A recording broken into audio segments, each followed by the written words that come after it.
우리 자신에게 이렇게 고백하겠습니다. 나는 아바의 사랑받는 자녀입니다. 나는 아바의 기쁨입니다. 아멘. 지난주 중에 제가 운전을 하다가 라디오를 잠시 듣게 되었습니다. 최근에 이슈가 된 한 식당 주인 사장님하고 또 그 사장님 그 식당이 입주해 있는 건물의 건물주 할아버지가 다 동시에 전화로 연결이 되어 있는 그런 더블 인터뷰였습니다. 이 식당이 이슈가 된 이유가 있는데, 식당 들어가는 그 입구 옆에다가 커다란 대형 현수막을 걸었어요. 현수막의 내용이 이렇습니다. 착한 건물주님, 코로나19 끝날 때까지 임대료 면제 감사합니다. 이렇게 아주 대문짝만하게 크게 현수막을 만들어서 건 거예요. 올 들어서 임대료를 이제 깎아주고 이렇게 하는 일들이 전국 각지에서 왕왕 있습니다. 근데 이 건물주 할아버지는 당분간 아예 임대료를 받지 않겠다고, 내지 말라고 그렇게 하셨다는 거예요. 어떻게 그럴 수 있었을까 하는 걸 이제 묻는 인터뷰였습니다. 건물주 할아버지가 오랫동안 장사를 해보신 분이더라고요. 그러니까 자기 건물에 입주해 있는 이 식당 사장이 얼마나 힘들까 하는 것을 마음으로 너무 이해하고 있었던 것이죠. 그런데 그거 이해했다고 해서 임대료를 안 받는 것은 또 전혀 다른 문제죠. 어떻게 그렇게 결정을 할 수 있었는가 보니까 그 제일 중요한 요인이 뭐냐면, 이 식당 사장님하고 건물주 할아버지가 평상시에 오랫동안 너무 탄탄한 신뢰관계를 맺어 왔던 거예요. 그러니까 건물주 할아버지는 상황이 좀 나아질 때까지 일단 임대료를 내지 말라고 그렇게 말을 한 거고요. 또 이 식당 주인은 이렇게 얘기를 하더라고요. 지금은 너무 어려워서 임대료를 못 내지만, 그러나 상황이 좀 좋아지고 다시 장사가 원래대로 되면, 그러면 못 냈던 임대료를 당연히 얹어서 드리는 것이 마땅하다고 자기는 생각한다고 그렇게 얘기를 하더라고요. 그래서 제가 그 인터뷰를 들으면서 참 정겹다 하고 느꼈던 이유는 뭐냐면, 이 두 분 사이에 서류가 없어요. 계약서 쓰고 도장 찍고 공증받고 이렇게 한 게 아니에요. 그냥 두 분이 그렇게 대화하고 서로 이해하고 신뢰하고 믿고 그렇게 일을 추진하는 거예요. 저는 이 두 분의 인터뷰를 들으면서 그래서 하나의 주제를 좀 생각하게 됐습니다. 어떤 주제냐면 신실함이라는 주제예요. 신실한 사람들, 또 신실한 관계가 많아질수록 얼마나 그 사회가 좋고 편할까 하는 생각을 했습니다. 아무리 생각해봐도 우리 사회는 신실함이 점점 커지는 게 아니고 반대로 신실함이 점점 줄어들고 있는 것 같아요. 쉽게 말해서 서로 못 믿을 세상이 되고 있는 거죠. 서로 더 믿을 수 있는 세상이 되는 게 아니고 서로 못 믿을 세상이 되고 있는 것입니다. 이게 확대 해석일 수는 있지만, 그 생각의 끝에 제가 한 생각은 무엇이었냐면, 서로 못 믿을 세상이 되는데 그리스도인들의 책임이 어느 정도는 있는 것 같다 하는 생각이 들었어요. 여러분, 우리가 믿는 하나님은 신실하신 하나님입니다.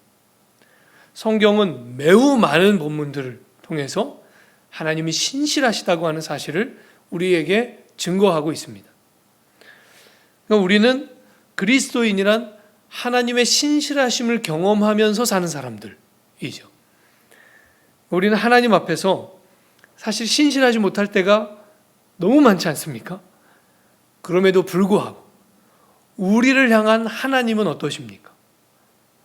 항상 신실하십니다. 하나님은 우리를 향하여서 언제나 신실하시고 늘 신실하십니다. 그게 성경이 우리에게 가르쳐주고 있는 바요, 또 우리가 경험하고 있는 바입니다. 그래서 오늘 예레미야는 하나님의 신실하심을 찬양하고 있죠. 22절, 23절에 보시면 여호와의 인자와 긍휼이 무궁하심으로 우리가 진멸되지 아니함이니이다. 이것들이 아침마다 새로우니 주의 성실하심이 크시도소이다. 주의 성실하심이 크시도소이다. 예레미야가 이렇게 찬양합니다. 이 예레미야의 고백을 가지고 만든 찬양도 있죠. 여러분 그 찬양 아마 잘 아실 거예요. 주의 인자는 끝이 없고 주의 자비는 무궁하며 아침마다 새롭고 늘 새로우니 주의 성실이 큼이라. 성실하신 주님 하는 찬양입니다. 제가 이 찬양을 묵상하다가 놀란 것은 무엇이었냐면 이 예레미야의 찬양이 예레미야 애가에 들어있다는 거예요. 여러분 예레미야 애가는 아시겠지만 간략하게 설명하면 짧은 시집이죠. 짧은 시집. 예레미야 애가는 시입니다. 다 전체가 시예요. 예레미야가 쓴 짧은 시들을 묶어 놓은 그런 시집인데 그 제목이 뭡니까? 애가예요. 애가. 슬픔의 노래. 왜 예레미야는 슬픔의 노래를 부를 수밖에 없었는가? 이 예레미야 애가는요, 바벨론 군대에 의해서 예루살렘 성전이 완전히 무너지고 파괴되고 유대 나라가 멸망당하는 것을 예레미야가 두 눈으로 다 목도하죠. 그걸 직접 다 경험한 예레미야가 그 나라 잃은 슬픔, 하나님의 심판을 결국에는 받게 된 그 슬픔을 못 이겨서 쓴 시편이 그 시들이 바로 이 예레미야 애가의 시들이에요. 그래서 이 예레미야 애가 1장 1절 2절이 이렇게 시작돼요. 슬프다 이 성이여. 전에는 사람들이 많더니 이제는 어찌 그리 적막하게 앉았는고.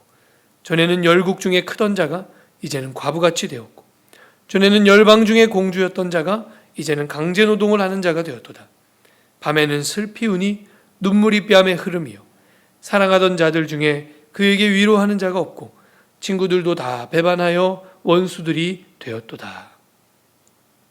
예레미야 애가는 완전히 슬픔에 빠진 선지자가 나라를 잃어버리고 하나님의 심판의 한복판에 서서 슬픔을 노래하는 그런 시입니다. 그런데 이 슬픔의 노래 한가운데 어떤 가사가 있는가 하면 주의 인자와 긍휼이 영원하고 무궁합니다 하는 가사가 있는 거예요. 또 주의 성실하심이 아침마다 새롭습니다 하는 가사가 이 슬픔의 노래 정중앙에 위치해 있습니다. 우리가 이 찬양을 그냥 요 가사만 뚝 떼어서 주의 인자는 끝이 없고 이 찬양만 생각하면 마치 이런 분위기에서 부른 찬양 같지 않아요? 아침에 일어났는데 참 하는 일마다 다 너무 형통하고 순탄하고 잘 되는데 아침에 일어나 보니 막 새들이 지저귀고 햇살이 따뜻하게 비춰오고 마음은 너무 평안하고 그래서 하나님 앞에 주의 인자는 끝이 없고 주의 자비 무궁하며 아침마다 새롭고 늘 새롭습니다. 그렇게 부른 찬양같이 느껴져요. 그런데 실제로 이 찬양을 예레미야가 부를 때 예레미야의 상황은 무엇이었는가? 예레미야의 마음은 어떠한 것이었는가? 19절, 20절을 한번 보세요. 3장 19절, 20절. 내 고초와 재난, 곧 쑥과 담즙을 기억하소서. 내 마음이 그것을 기억하고 내가 낙심이 되오나. 지금 예레미야의 마음은 쑥과 담즙을 먹고 있는 마음이에요. 쓰죠. 쓰디쓴 마음이 가득 차 있는 상태예요. 얼마나 썼는지 마음이 완전히 낙심됐어요. 하나님의 심판의 한복판에 서서 그토록 하나님이 심판하실 거라고 외쳤던 선지자이지만 그러나 막상 그 심판이 정말로 눈앞에서 일어나고 예루살렘 성전이 완전히 다 파괴된 그것을 눈으로 볼 때에 그 마음이 얼마나 쓰디쓴 고통과 눈물로 뒤범벅이 되었는지. 그런데 예레미야가 그 고통과 눈물 속에서 마음속에 간직하고 있었던 한 가지 중요한 진리를 꺼내듭니다. 마치 상자 안에서 어떤 소중한 물건 하나를 두 손으로 이렇게 올려든 것처럼, 그렇게 예레미야가 자기의 마음 안에서 진리 하나를, 중요한 진실 하나를 꺼내어서 보는 거예요. 그것이 뭐냐? 바로 여호와의 신실하심입니다. 하나님의 신실하심. 예레미야가 슬픔 가운데서 하나님의 신실하심을 기억하고 노래하고 있는 거예요. 여러분, 지금 예레미야는 하나님의 준엄한 심판의 한복판에 서 있습니다. 그런데 슬픔 가운데서 예레미야가 한 가지 중요한 사실을 깨달아요. 하나님의 신실하심을 그 마음속으로 기억하고 묵상하다 보니 한 가지 사실이 깨달아지기 시작하는데, 그게 뭐였냐면, 이 심판이야말로 하나님의 신실하심을 증명해 주고 있구나 하는 걸 깨달아요. 왜냐하면 하나님이 애시당초 말씀하시기를, 너희가 내 율례와 법도를 떠나서 살면 어떻게 된다고요? 화를 당할 것이고, 내 율례와 법도를 떠나서 살다가 결국에는 심판받게 될 것이다 하는 말씀을 이미 신명기에서 하나님이 하셨거든요. 그런데 예레미야가 이제 서서 보니 하나님이 말씀하신 대로 이 백성이 주의 율례와 법도를 떠나서 사니 정말로 하나님이 말씀하신 그대로 심판이 임한 거예요. 비록 심판이 임했고 예루살렘은 파괴됐고 나라는 망했지만, 예레미야가 보니까 무엇 한 가지가 분명하게 증명됐습니까? 하나님이 신실하시다 하는 사실이 증명된 거예요. 하나님이 신실하시구나, 하나님 정말로 말씀하신 대로 행하시는 하나님이시구나 하는 걸 예레미야가 깨닫습니다. 그것을 깨닫고 나니 그 마음속에 소망이 일어났다고 그렇게 고백되어 있습니다. 21절부터 다시 보시면, 이것을 내가 내 마음에 담아두었더니 그것이 오히려 나의 소망이 되어사오면 여호와의 인자와 긍휼이 무궁하심으로 우리가 진멸되지 아니함이니이다. 이것들이 아침마다 새로우니 주의 성실하심이 크시도소이다. 아멘. 여러분, 하나님의 신실하심에서 소망을 얻는 사람은 복이 있습니다. 하나님의 신실하심을 의지하고 의뢰하고 의탁하며 사는 사람은 복이 있습니다. 여러분, 신실하심, 하나님의 신실하심에 기대어 사는 사람 든든합니다. 흔들리지 않습니다. 오히려 고난 중에서도 소망을 발견합니다. 그래서 우리가 오늘 이 예레미야의 심정을 함께 기억하면서 이 찬양을 잠시 몇 번만 같이 불러봤으면 좋겠어요.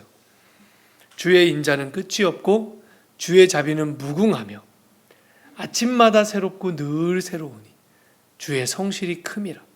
성실하신 주님 하는 찬양의 가사입니다. 우리의 상황과 형편이 다 순탄하고 다 좋고 다 잘 되어서 잘 풀려서 하나님의 신실하심을 찬양하는 게 아니에요. 오히려 반대의 상황, 마음에 쓰디쓴 눈물의 고통이 있고 하는 일이 제대로 되지 않고, 특히 올 한 해 동안 코로나로 말미암아 온 세계 열방이 얼마나 많은 고통을 당하고 있습니까? 얼마나 많은 사람들이 눈물 짓고 있습니까? 이러한 고통과 눈물의 한복판에서 하나님은 신실하십니다. 하나님은 신실하십니다. 그렇게 고백하는 찬양이에요. 여러분, 이 찬양을 우리가 함께 예레미야의 그 심정을 가지고 함께 불러보면 좋겠습니다.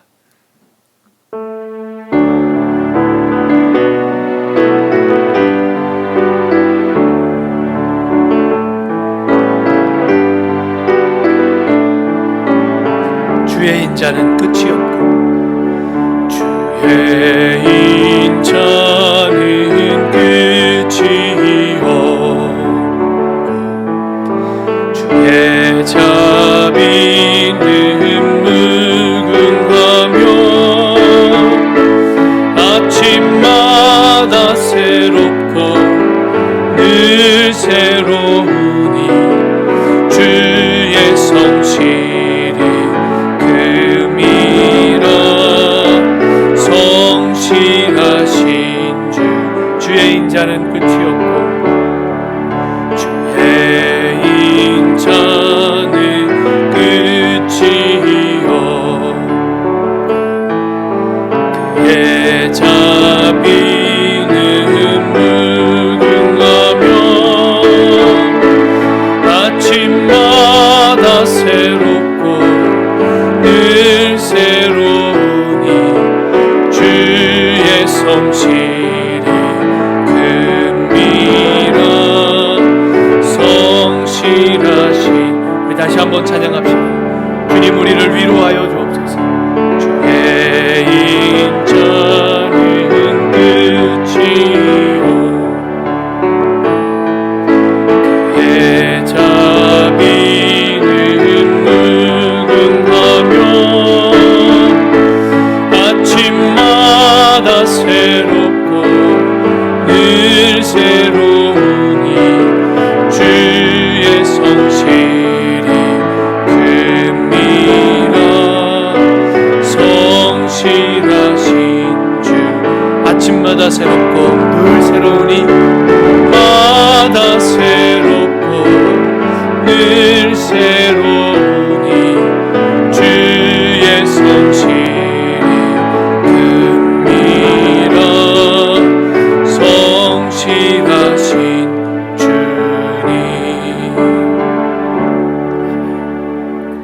신실함을 잃어가는 시대를 살면서 여러분 우리는 얼마나 힘들고 피곤합니까? 얼마나 심령이 메말라 있습니까? 서로를 믿을 수 없고 그래서 뭘 하든 증거를 남겨야 되고 이러한 시대를 사는 것이 참 피곤하고 참 아픕니다. 사회 전체가 신실함을 잃어가면 그러면 그 신실함의 몫을 그 신실함의 무게를 누가 감당해야 하는가 하면 각자가 감당해야 돼요. 그래서 사회 전체가 신실함을 잃어갈수록 각자가 감당해야 하는 신실함의 몫과 무게는 점점 무거워집니다. 그러니까 그 자체가 참 불편하고 무거운 일입니다. 그래서 저는 우리 시대가 자기의 신실함으로 사는 세상이 되어버린 것 같아요. 여러분, 자기의 신실함으로 사는 것이 당연한 것인가요? 그렇지 않습니다. 하나님은 이 세상을 창조하시고 디자인하실 때 자기의 신실함을 가지고 살도록 디자인하지 않으셨고, 하나님은 어떻게 만드셨냐면 서로의 신실함에 기대어 살도록 디자인하셨어요.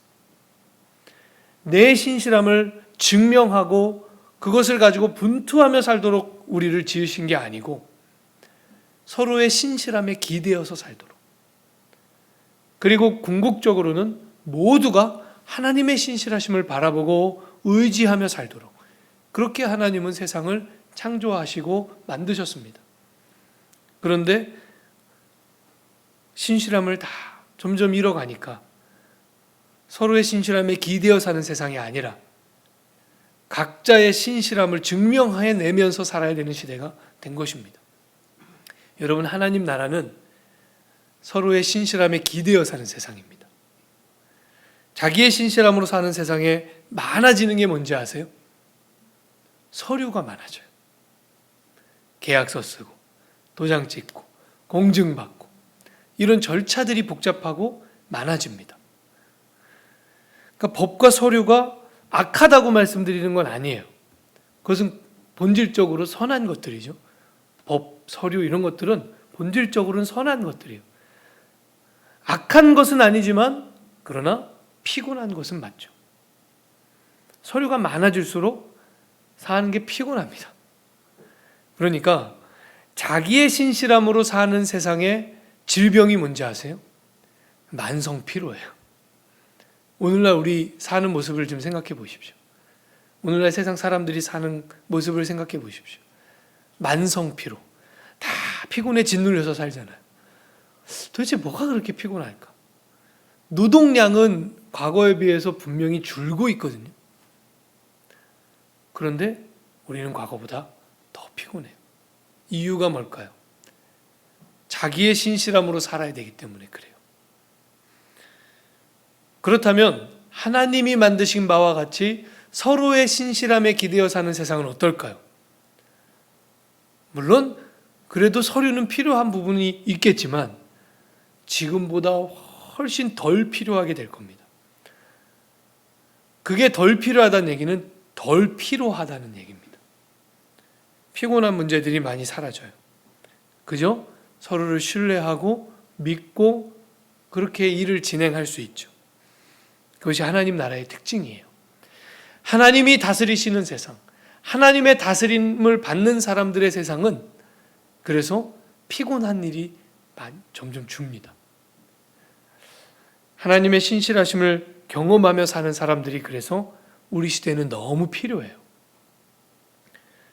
하나님의 신실하심을 찬양하고 하나님의 신실하심을 고백하며 그렇게 신실한 사람으로 세상을 사는 것, 그것이 얼마나 필요한지 몰라요. 여러분 삶의 자리에서 자주 하나님의 신실하심을 묵상하시고 경험하시고 찬양하시기 바랍니다.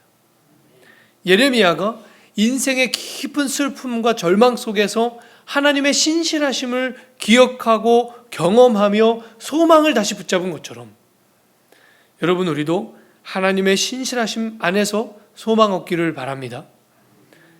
때로는 사람들의 불성실함, 사람들의 신실치 못함 때문에 우리의 마음이 낙심되고 깨어질 때가 있죠. 여러분 그때 하나님의 신실하심을 찬양하십시오. 저 사람 때문에 내가 이렇게 아파. 그런 게 아니라 하나님의 신실하심을 묵상하고 찬양하는 거예요. 그러면 그 말씀 속에서 하나님의 신실하심 성품 속에서 다시 소망을 찾게 될 줄로 믿습니다. 또 때로는 나 자신의 불성실함, 나 자신의 신실치 못함 때문에 참 실망감이 찾아올 때가 또 있어요. 여러분 그때 하나님이 내 성실함으로 내 신실함으로 살라고 한 것이 아니라 하나님 아버지의 신실하심으로 살라고 그렇게 말씀하셨지. 신실하신 주님, 그 신실하신 하나님으로부터 또한 소망과 일어날 힘을 찾으시기를 바랍니다. 여러분 우리 사회는 신실함을 회복해야 됩니다. 이 거룩한 가치를 너무 많이 잃어버렸어요. 과연 어디에서 이 신실함을 회복할 수 있을까요? 신실하신 하나님, 신실하신 하나님, 하나님의 신실하심으로부터 이 땅의 신실함이 다시 회복될 수 있습니다. 그러려면 하나님의 신실함을 경험하는 사람들, 하나님의 신실함을 맛보아 아는 사람들, 하나님의 신실함을 고백하고 찬양하는 사람들이 많아져야 돼요. 저와 여러분이 날마다 아침마다 새로운 하나님의 성실하심, 하나님의 신실하심을 경험하고 고백하고 찬양하는 주의 백성이 되기를 부탁을 드립니다. 여러분 특별히 신실한 가정을 세우시기 바랍니다. 하나님은 모든 사람이 가정에서부터 신실함을 경험하도록 그렇게 창조하셨거든요. 그래서 예수님을 믿든 안 믿든 하나님은 가정에서 신실함을 경험하도록 그렇게 디자인하셨어요. 그러니까 전문적으로 그 인과관계를 따져본 것은 아니지만 우리 시대가 점점 신실함을 잃어가는 중요한 이유가 어쩌면 가정에 있을지도 모르겠다 하는 생각이 들어요. 여러분 가정의 신실함을 지키십시오. 부부관계의 신실함. 그 신실함이 안정감의 기초입니다. 어른이든 아이든 부모가 됐든 자녀가 됐든 신실하게 자기 자리를 지키는 그 가정의 신실함이 있어야 그래야 안정감을 가지고 살 수 있습니다. 저는 운동을 그렇게 좋아하는 편은 아니에요. 꼭 해야 된다고 하는 생각이 있어서 필요에 의해서 운동을 하기는 하지만 그러나 막 즐겨서 하거나 그렇지 않고 또 이렇게 막 보는 것도 그렇게 좋아하잖아요. 그래서 꼭 챙겨보는 스포츠가 있거나 그렇지 않습니다. 그런데 가끔 운동 경기를 보게 될 때가 있잖아요. 훌륭한 팀일수록 어떤 재미가 있는가 하면 저 선수들이 서로 서로 신뢰하고 있구나 하는 걸 이렇게 보게 됩니다. 참 멋있어요. 축구 경기만 봐도 좋은 팀일수록 이런 신뢰감이 있는 것 같아요. 자기들끼리. 내가 어느 즈음에 공을 뻥 차면 그 즈음엔 누가 있다. 보지 않아도 누가 있다 하는 걸 믿고 차는 것 같아요. 그러니까 세게 뻥 차는데 그냥 우리가 차는 것처럼 아무데나 뻥 차는 게 아니고 세게 뻥 차놓으면 그 즈음에 있는 그 선수 내일은 또 그걸 받아서 다음 공격을 하고 그렇게 하잖아요. 아, 자기들끼리의 신뢰감이 있는 것이구나. 그래서 훌륭한 팀, 좋은 팀들이 경기하는 모습을 보면 두 가지 상반된 것이 동시에 느껴집니다. 하나는 박진감이 느껴지죠. 긴장감이 막 느껴져요. 그런데 박진감이 있으면서 동시에 좋은 팀일수록 뭐가 있냐면 안정감이 있어요. 아무데나 공을 차지 않고 아무렇게나 공을 빼앗기지 않고 이런 안정감이 느껴지죠. 신실함은 안정감의 기초입니다. 신실함이 있어야 안정감이 있어요. 남편은 신실하게 남편의 자리를, 아내는 신실하게 아내의 자리를, 부모는 신실하게 부모의 자리를 지켜낼 때 그때 그 가정에 안정감이 있고 돈으로는 살 수 없는 중요한 교육을 자녀들에게 하는 것입니다. 때로는 부부 사이에 또 부모와 자녀 사이에 신실함이 깨어질 때가 있죠. 그럴 때 가정은 참 어려움을 겪습니다. 근데 그 어려움을 오래 방치하면 안 돼요. 빨리 신실함을 회복해야 됩니다. 신실함을 회복하려면 신실하신 하나님 앞에 가야 돼요. 신실하신 하나님의 그 날마다 새로운, 매일 새로운 그 신실함을 또 맛보고, 아, 하나님은 이토록 신실하시군요. 저는 이렇게 흔들리지만, 저는 이렇게 방황하지만 하나님은 신실하십니다. 그것을 고백하고 찬송하며 다시 그 신실하심을 마음에 담고 경험하고 우리도 신실하기를 원하고 추구해야 될 줄로 믿습니다. 신실하신 하나님을 경험하고 신실한 주의 백성이 되십시오. 그리고 세상에 나아가서는 우리 이웃들에게 신실한 이웃이 되어 주십시오. 그래야 이 사회가 잃어버리고 있는 이 신실함이라고 하는 거룩한 가치가 다시 세상 속에 점점 늘어날 줄로 믿습니다. 여러분, 우리에게는 중요한 사명이 있는 거예요. 그러니까 우리가 세상에 나가서 신실한 이웃으로 사는 것, 그것이 선교입니다. 하나님 나라를 그 땅에 심는 일이에요. 그래서 하나님 나라는 자기의 신실함을 증명하며 사는 세상이 아니라 서로의 신실함에 기대어 사는 세상이므로, 아, 내가 내 이웃들에게 신실한 이웃 되어줘야 되겠다. 내가 내 자녀들에게 신실한 부모가 되어야겠구나. 그럼 그렇게 우리가 신실한 사람으로 살아갈 때 이 땅에 하나님의 나라가 이루어질 줄로 믿습니다. 또한 우리가 그렇게 하기 위해서는 여러분, 날마다 하나님의 신실하심을 바라보십시오. 날마다 하나님의 신실하심을 묵상하십시오. 날마다 하나님의 신실하심을 경험하십시오. 그리고 매일 새롭습니다. 주님, 당신의 신실하심이 아침마다 새롭습니다. 그렇게 고백하는 저 여러분 될 수 있기를 주님의 이름으로 간절히 축원합니다. 기도하겠습니다. 하나님 아버지, 고맙고 감사합니다.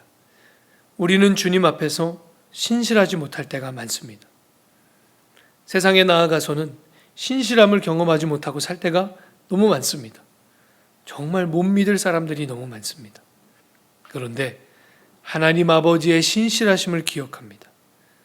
그래서 세상에 나아가 우리가 신실한 이웃으로 살게 하시고 또 언제나 하나님 앞에 신실한 백성으로 살게 하여 주시옵소서. 그러기 위해서 우리가 날마다 주의 신실하심을 경험하기 원하오니 주여, 예레미야의 고백과 같이 우리도 주의 성실하심이 아침마다 새롭습니다 고백하며 살아갈 수 있게 하여 주시옵소서. 예수님의 이름으로 기도합니다. 아멘.